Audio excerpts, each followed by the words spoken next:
짠. 자, 오늘 이제, 올림찌 만드는 거요. 요거 설명 좀 드리려고 합니다. 찌 만드는 사람들 아주 많습니다. 그리고 파는 사람도 많고요. 좀 알려지지 않게 아주 멋진 찌를 만드는 사람들이 주위에도 굉장히 많습니다. 자, 그런데요. 이 반대로 찌를 만들어 쓰다가 결국은 다 내버리고 그리고 이제 다시 찌를 사서 쓰는 사람이 더 많습니다. 자, 그거는 이제 왜 그러느냐 하면 찌에 대한 개념을 정립하지 않은 상태에서 찌를 만들게 되면 찌는 쉽게 말하면 개판이 되는 겁니다. 자, 그래서 찌에 대해서 대략 설명을 해드리도록 하겠습니다. 찌 만드는 거요. 생각하는 대로 됩니다. 쉽게 생각하면 쉽고요. 어렵게 생각하면 또 어렵습니다. 자, 한번 볼게요. 자, 이 찌를 보게 되면은, 자, 이거 제가 한번 만들어 놓은 찌 한번 먼저 보여드릴게요. 자, 여기서, 요게 이제 몸통이거든요. 요게 몸통. 그 다음에 이제 여기 선긋기용으로 해가지고 여기 손말이 되어 있는 거를 칠해되어 있는 요 부분부터 여기까지 이거를 찌 다리라고 얘기를 합니다. 그 다음에 요 몸통 끝나는 지점부터 이렇게 해가지고 여기서부터 이렇게 쭉 나가가지고 여기 케미고무 있지 않습니까? 여기까지 요거를 찌톱이라고 이야기를 합니다. 자, 여기에서요. 첫 번째로 몸통과 이 찌다리 그리고 찌톱 이것이 이제 찌의 3요소가 되는데 여기에서 이 3요소에 해당되는 찌 무조건 이거 어떻게 만들까 이거부터 생각하면 안 됩니다. 뭐를 먼저 생각을 해야 되는가 하면은요. 내가 어떤 용도로 낚시를 하느냐, 어떤 낚시를 하느냐, 거기에 맞는 찌는 과연 어떤 찌인가를 먼저 공부하시고 찌를 만드셔야 되는 겁니다. 아시겠죠? 자, 그래서 오늘 제가 설명드릴 것은 노지에서 사용할 찌를 만드는 방법, 이거를 설명드리려고 하는 겁니다. 자, 보겠습니다. 자, 먼저 여기에서 찌 몸통을 정해야 되는데요. 찌 몸통. 찌 몸통은요, 여기서 부력, 이게 제일 중요한 겁니다. 부력. 그리고 이 부력이 정해지면 찌의 어떤 길이. 이게 이제 정해져야 되거든요. 수심이 깊고 낮고에 따라 가지고 찌의 길이가 몇 cm짜리 찌를 만들 것이냐. 그리고 찌는요. 우리가 얘기할 때 찌는 첫 번째로 예민해야 된다. 맨날 하는 얘기가 예민해야 된다. 예민해야 된다. 자, 여기에서 찌는 찌다워야 되는 겁니다. 찌다워야 돼요. 자, 먼저 보겠습니다. 찌의 부력은 우리가 이제 몇 푼찌 이렇게 얘기를 하는데요. 이거를 이제 그람수로 계산을 하면 0.375g이 되는 겁니다. 요거를 자, 그러면 몇 푼 이걸 그람수로 하려면 몇 푼에다가 요 그램수를 곱하기 하면은 몇 그램이다. 이게 나오는 거예요. 자, 여기에서 3.2대, 3위대 기준 해가지고 8푼. 이 8푼찌가 기본이 돼야 돼요. 항상 8푼찌가 기본. 캐스팅하기도 좋고요. 찌 올림도 좋고. 전 이 미인이 되는 그램수 이런 건 다 8푼찌가 요 3g짜리가 기본이 된다. 이렇게 보시면 됩니다. 이거 어떻게 하느냐 하면 초보자들이 낚시를 할 때 이제 올림 낚시를 얘기하는 겁니다. 자, 그러면은 낚싯대 길이가 짧은 거 2대, 그다음 거 2대, 그다음 거 2대 이렇게 항상 이 크기를 가지고 예를 들어서 20대 이거 2대. 그러면 24대 2대. 그러면 여기서 28대 2대, 30대 2대, 32대 2대, 36대 2대, 40대 2대, 이렇게 해가지고 예를 들어서 제가 이제 낚시를 배운다 그러면 나보다 낚시 잘하는 옆에 그 지인이 낚싯대 이거 뭐뭐뭐 사 이래가지고 이제 이 낚싯대를 구하게 되는데 예를 들어서 여기서 내가 이제 2대가 2대가 있는 거예요. 그럼 여기 만들 찌가 필요할 거 아닙니까? 사용할 찌가. 그럼 요거 이제 8푼으로 8푼. 그럼 요거 이제 3g짜리가 되겠죠. 그죠? 그러면 내가 이제 찌를 만들려고 하는 거예요. 그러면 자, 3,2대에 사용될 그 찌의 몸통은 여기에 해당되는 부력의 몸통을 구입을 하게 되는 겁니다. 아시겠죠? 그럼 3,2대. 그럼 요거 내가 7푼. 그럼 7 곱하기 0.375g 이렇게 하면 이 그램 수가 나오는 겁니다. 이렇게 해서 차차차차 이렇게 작아지고 여기는 착착착 해가지고 더 부력이 커지고 이렇게 해서 그 찌의 몸통을 정하시면 된다. 이런 얘기가 되겠고요. 자, 그럼 찌의 몸통은 이렇게 이제 부력은 정할 수가 있는데 그럼 몸통의 모양은 요렇게 나와지게 되는 겁니다. 몸통. 자, 보겠습니다. 막대형, 오뚜기형, 이중부력형. 이 크게 이제 3가지로 나뉘어지는데요. 사실 그 찌의 몸통의 모양은 너무 많습니다. 내가 최고야라고 내가 만든 이 찌의 몸통 이게 히트를 치면 그게 또 확 유행을 하기 때문에 이 몸통의 종류는 많은데요. 자, 크게 구분을 지면은 3가지로 나눈다. 이런 얘기입니다. 자, 막대형. 자, 장단점을 한번 보도록 하겠습니다. 먼저 막대형 찌는요. 몸통이 막대기처럼 생겼어요. 이렇게. 요 몸통의 굵기가 5mm에서 7mm 정도. 알겠죠?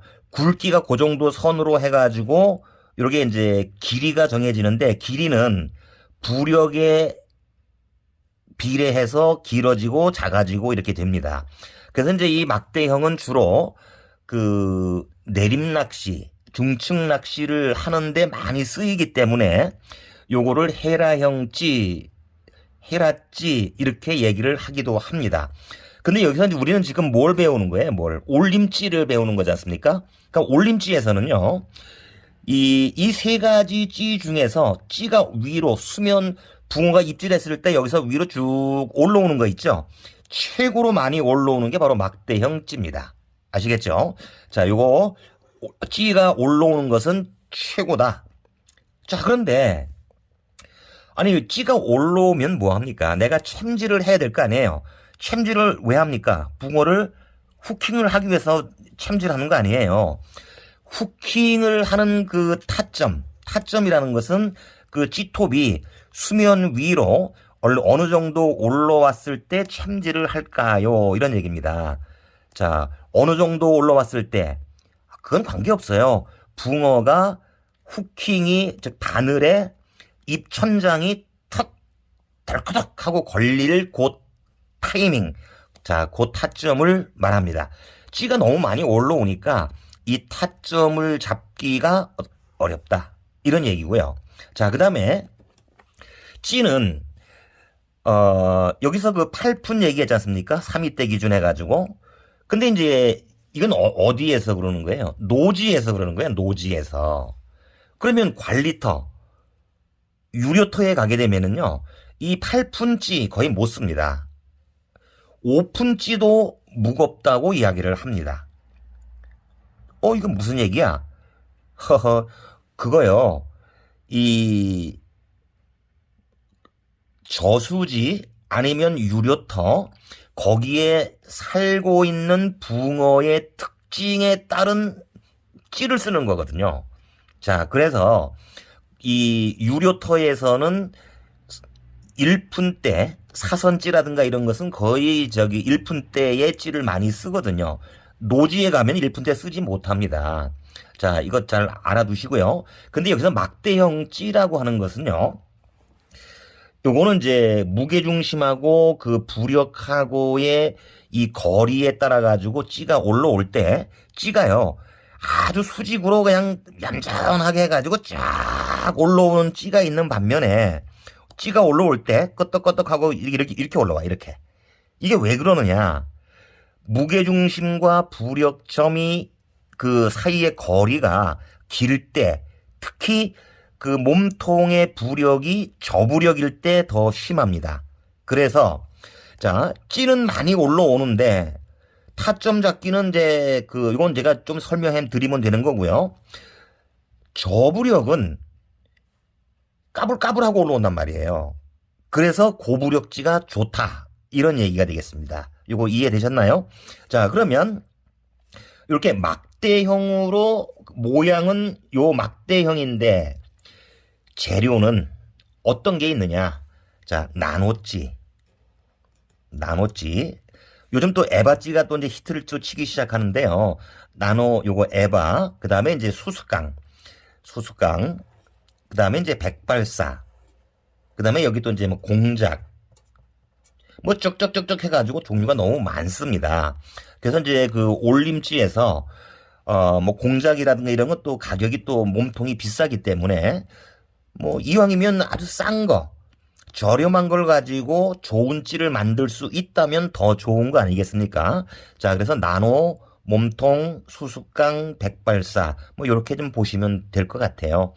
여기에 또 스기라든가 뭐 하여튼 이 종류는 버글버글하기 때문에 그래서 여기서 이제 그 검증된 몸통을 구입해서 그 찌를 만드는 것이 좋다 이런 얘기가 되겠고요. 그 다음에 이제 오뚜기입니다. 저도 이 내림 낚시를 좀 많이 하면서 또 계절별로 포인트별로 올림 낚시를 많이 하기 때문에 이 내림 낚시 그러면 거의 떡밥이지 않습니까? 그래서 올림 낚시에서도 떡밥을 제가 많이 쓰거든요. 그래서 오뚜기형 떡밥찌로서 가장 좋은 찌 바로 오뚜기형 찌입니다. 자, 이거 왜 그러냐면요. 찌가 안정적인 찌 올림을 해주고요. 떡밥찌로는 끝내줍니다. 그냥 요 오뚜기. 그 다음에 이제 이 오뚜기 찌는요. 쭉 올라오다가 그 부력이 다 해가지고 딱 올라오면 멈춰버려요. 싹 올라오다 딱 멈추는 그게 바로 타점이 돼. 타이밍. 챔질 타이밍이 된다. 이런 얘기가 되겠습니다. 아시겠죠? 자, 그래서 이제 나노, 콜크, 백발사, 오동 뭐 이런 거 다 써도 관계가 없습니다. 아시겠죠? 자, 그래서 이제 요 처음 찌를 만드시는 분들은 오뚜기형을 가지고 만드는 것이 제일 유리할 겁니다. 아시겠죠? 자, 그래서 1번 막대찌는 찌 올림이 최고 좋고 오뚜기는 타점이 최고 좋고 찌 올림은 안정적이고 자, 그러면은 오뚜기 찌를 가지고 찌를 더 많이 올리게 하고 타점도 확실하고 안정적인 찌 올림이고 이런 몸통은 없나. 그래서 이중부력형이 나왔다. 자, 막대형 찌에서 찌 올림이 좋은 거 요거 장점. 오뚜기형의 장점 안정적이고 타점이 확실하다. 요거를 모아놓은 게 이중부력형이다. 자, 나노, 콜크, 백발사, 오동 이게 다 만들 수 있거든요. 자, 여기에서요. 모양이 몸통이 두 개다 이렇게 보시면 되기 때문에 처음에 찌를 만들 때는 이거보다는 오뚜기형 찌를 가지고 만드는 것이 훨씬 더 좋습니다.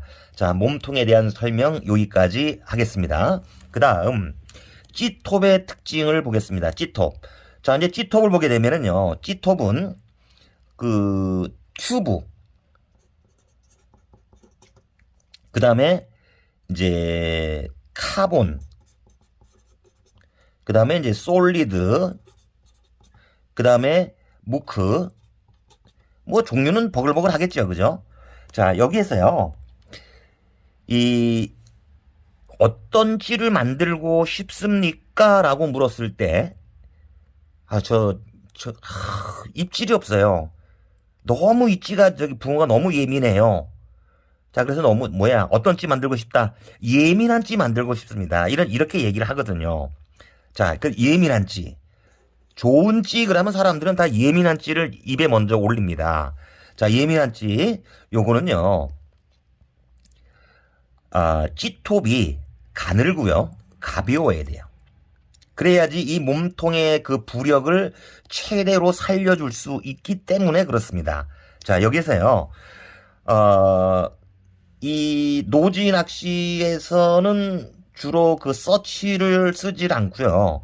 찌톱에다가 케미를 붙이거든요. 전자 케미를 하든 어떻게 하든 간에 그 찌톱에다가 케미를 붙여 써야 되기 때문에 찌톱이 너무 약하면, 너무 가늘면 그 약하지 않습니까? 그죠? 자, 그래서 찌톱은 이 0.5mm 보다 굵어지는 톱, 하부는 1.0mm, 즉 1mm보다 굵어지는 거. 그래서 여기 이제 미니멈을 얘기하는 거예요. 0.5, 1.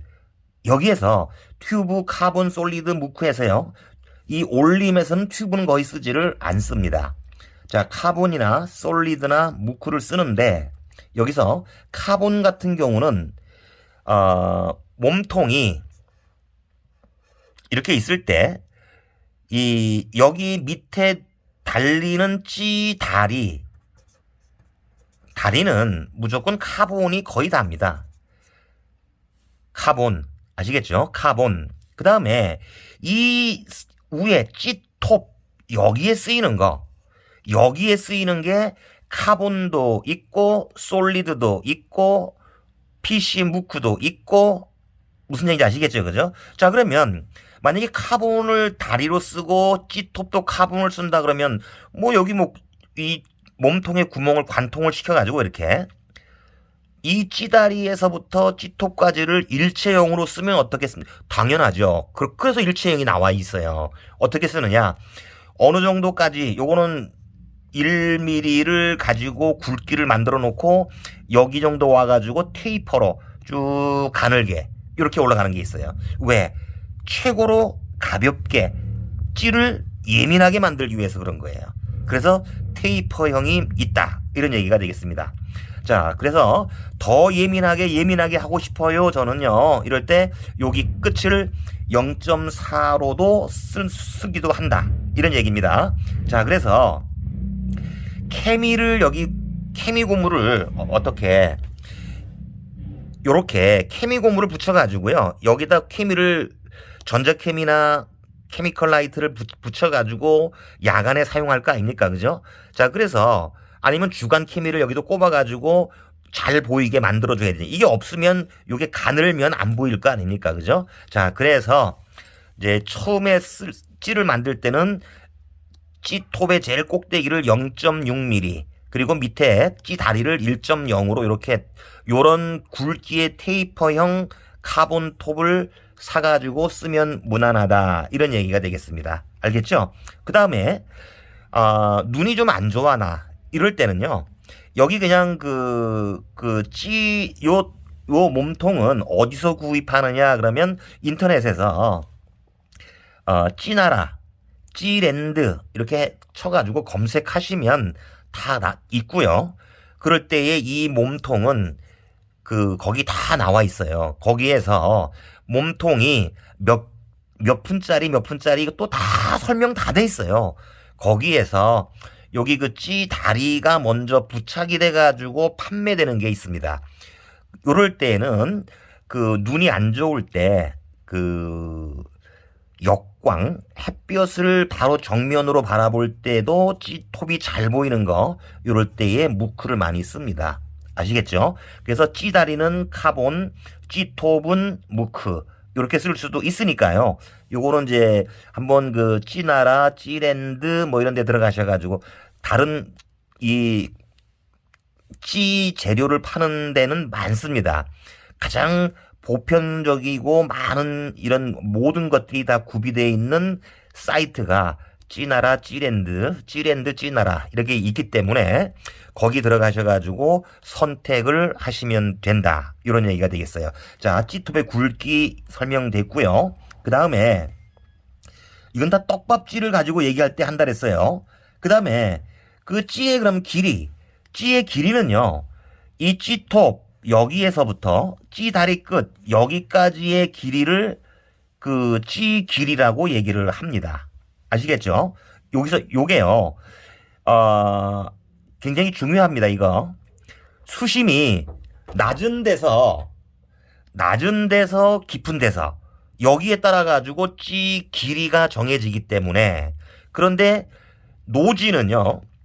전천후로 찌를 쓰고 싶다라고 하면은 그냥 40cm에서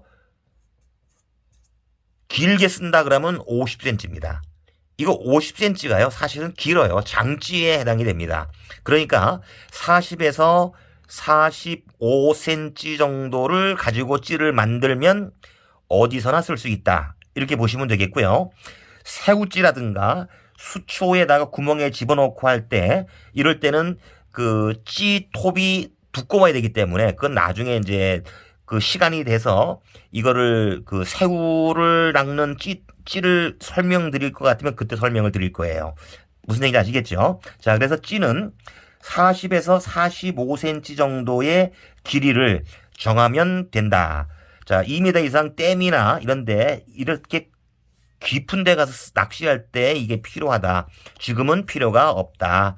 요거만 가지고 만들어라. 이런 얘기입니다. 아시겠죠? 자, 그다음에 이 찌 만들 때요. 보세요. 준비물입니다. 준비물. 휴지, 솜, 순간접착제. 자, 그럼 우리 삐빠 얘기하죠. 그죠? 사포. 요거는 이제 아주 고운 거, 그냥 2000번 이런 거 굳이 쓰지 필요 없어요. 1000번 정도. 그 다음에 처음에 그냥 쓸 때는 800번 정도 이렇게 쓰시면 되겠고요. 이 가장 중요한 게 이건데요. 초벌도료라고 해서 이거는요. 이 찌의 몸통에 이게 나무 같은 게 많잖아요. 그죠? 나무에는 숨구멍이 많습니다. 숨구멍을 확실하게 메워주지 않으면 100% 방수가 되지 않습니다. 아시겠습니까? 100% 방수가 되려면 반드시 숨구멍을 완전히 다 막아줘야 돼요. 숨구멍을 막아주는 칠이 초벌입니다. 이것에 쓰이는 것이 무엇이냐? 순간접착제 또는 샌딩 락화입니다. 요 두 가지예요. 순간접착제, 샌딩 락화. 아시겠죠? 그럼 요거를 하고 우리가 접착제를 붙였을 때의 면을 손으로 이렇게 만지면 까칠까칠하잖아요. 그죠? 그거 아주 매끄럽게 하기 위해 가지고 여기 사포가 들어가는 거예요. 삐빠가. 사포 몇 번짜리? 800에서 1000번 이런 얘기가 되는 겁니다. 자, 그 다음에 이제 이거를 초벌 도료를 가지고 요 숨구멍을 딱 확실하게 메꿨을 때 이랬을 때 우리가 대표적으로 너 칠 뭐 했어? 라고 할 때 얘기하는 게 바로 카시우, 우레탄 바니쉬, 우레탄 에폭시 수지. 주로 대표적인 게 이것들이에요. 이거 가지고 쓰는데요. 카시우는요. 아주 고급지. 이런 건 이제 아주 비중이 가볍게 만들고 싶을 때 카시우를 쓰는데 이 카시우가 가벼워요. 그리고 강도가 약합니다. 처음에 쓸 때는요. 이거 하지 말고요.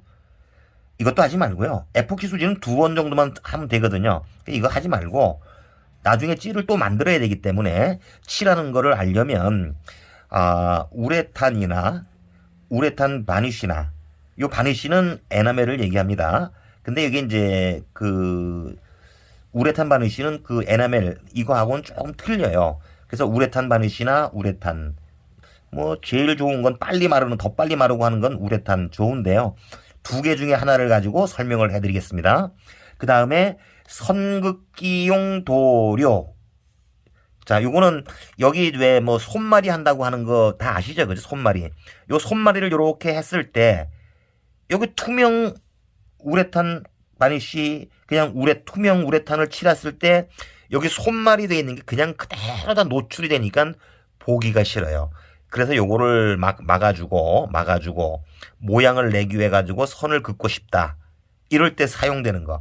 금색, 은색, 뭐 적금색 이렇게 나오는데요. 우리가 이제 제가 그 찌를 만들어 보면 적금색이 좀 안정감도 있고 예쁘더라고요. 요거 준비하셔야 되겠고, 그다음에 칠을 다 한 다음에 찌고무가 이제 필요합니다. 찌고무. 자, 그리고 여기서 6번이라 가지고 찌를 정말로 더 완벽하게 하고 싶다라고 하면은 그 열처리가 필요합니다. 열처리.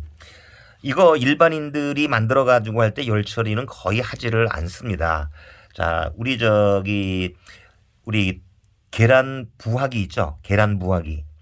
그거 뭐야? 온도가 자기가 그 알을 품어 가지고 일정 온도를 가지고 3주를 가지고 품고 있으면은 알에서 병아리가 나오지 않습니까? 그 온도를 만들어 주는 거예요. 그죠?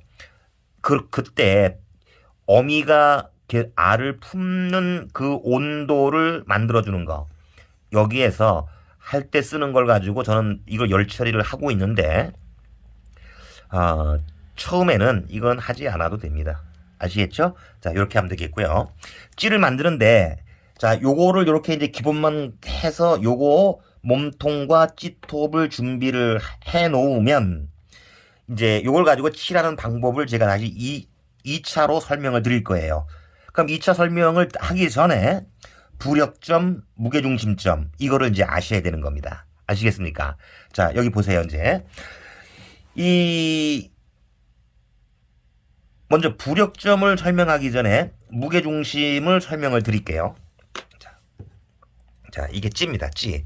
우리가 이거 찌를 제가 그 낚시방에 가가지고 한 개를 샀어요. 자, 아주 뭐 사람이 딱 이래가지고 손을요 몸통에다가 딱 얹어가지고 이거 봐라 이거 이렇게 되니까 손을 이렇게. 자, 어때요? 수평을 이루고 있죠, 그죠? 이 점이 뭡니까? 손하고 몸통하고 만난 점. 이것이 바로 뭐라고요? 무게중심점이에요. 무게중심점. 아시겠죠? 여기가 무게중심점. 그 다음에 부력점. 이 찌를 만들 때 그 찌의 이론을 이해를 하지 못하고 찌를 만들게 되면 찌 올림은 어떨까요? 형편없지 뭐. 돈만 낭비하는 거예요. 그러니까 이거 알아야 돼. 부력점. 자, 보겠습니다. 이 찌를 만들었어요. 이게 이렇게. 자, 무게중심점은 손을 얹어가지고 여기서 수평으로 요렇게. 맞죠? 그럼 여기가 이제 부력점이 되는 거예요. 자, 됐습니다. 그 다음에 저기 무게중심점이고 부력점. 자, 이게 물이에요. 물에다가 찌를 득 놨습니다. 그럼 이렇게 쭉 일자로 물 위에 뜨게 될 겁니다. 그죠? 그럼 여기를 손으로 이렇게 누르면 어떻게 돼요? 이 찌다리는 물속으로 들어가고 찌톱이 위로 이렇게 올라오겠죠. 거꾸로 여기를 누르면요. 그럼 이거 떠요. 그죠? 이게 이렇게 되겠죠. 이렇게. 그죠? 이렇게. 자, 그럼 여기 몸통을 여기서 해가지고 이렇게 누르면 어느 한 곳이 여기서 물이라면 이렇게 삐딱하게 이렇게 들어간다고 하면 안 돼요. 여기서 어느 한 곳을 탁 눌렀을 때 요게 수평이 돼가지고 그대로 물속으로 쭉 내려가는 점. 거기가 부력점이 되겠습니다. 부력점. 알겠죠? 또 한 가지는요. 물 위에서 찌를 이렇게 세워요. 이렇게 세워가지고 찌톱을 가지고 물속으로 쭉 눌러가지고 이 찌 전체가 요 케미 고무까지가 물 속에 들어가게끔 다 꾹 누르고 있다가 손을 놓게 되면 찌가 어떻게 될까요? 위로 올라오겠죠. 그죠? 수면 위로 올라옵니다. 올라오다가 여기 몸통 어느 정도가 되면은 찌가 어떻게 될까요? 여기서 휘가덕 자빠질 거 아닙니까? 여기서 수면이 만약에 여긴데 여기 와가지고 이렇게 틱 자빠졌다. 그럼 수면과 자빠지는 그 순간의 그 점, 거기가 바로 부력점이기도 하다. 이해됐습니까? 자, 부력점을 구하는 방법은 두 가지. 무게중심 요거 하나. 자, 여기에서 이제 이게 이해가 됐으면 이렇게 되는 겁니다. 보세요. 이렇게 돼가지고요. 무게중심 점과 부력점은요, 찌 몸통에서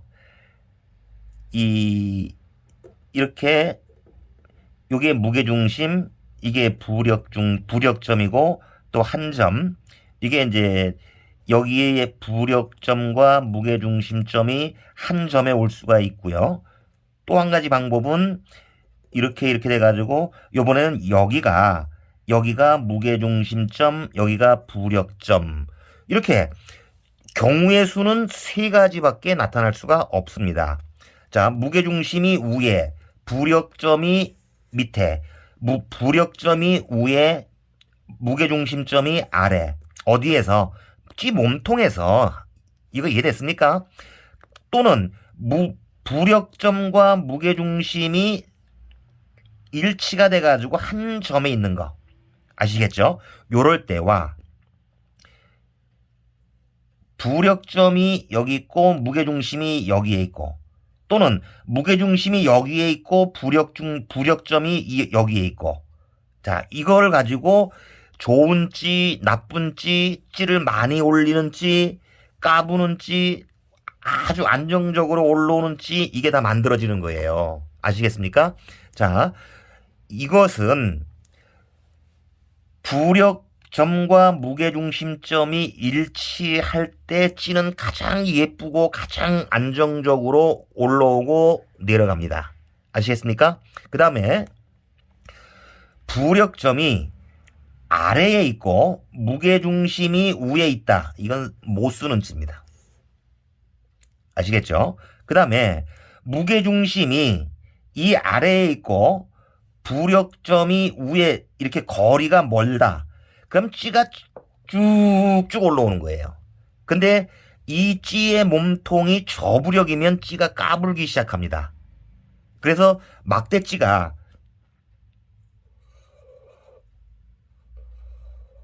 이렇게 길잖아, 이거보다. 그죠? 그래서 여기에 부력점, 여기 무게중심점이 생겼을 때 이 두 점 간의 길이가 멀기 때문에 찌가 한참 올라오는 거예요. 아시겠죠? 자, 그래서 여기 찌의 몸통이 아주 가늘고 짧다면, 그러면서 두 점 간의 거리가 멀다면 찌는 까부는 거예요. 그래서 막대찌는요, 요 두 점 간의 거리가 길기 때문에 찌는 많이 올린다. 그러니까 찌 톱도 긴 거에다가 조금은 고부력찌, 이것이 찌를 많이 올리는 겁니다. 이해되셨죠? 그죠? 자, 요런 그 찌의 기본 원리를 이제 이해를 하셨으면은 이제 찌를 만들어야 되는 거예요. 그래서 요거를 가지고 찌를 만드는 것은 다음 시간에 설명을 해 드리겠습니다. 오늘은 여기까지입니다. 감사합니다. 고생하셨어요.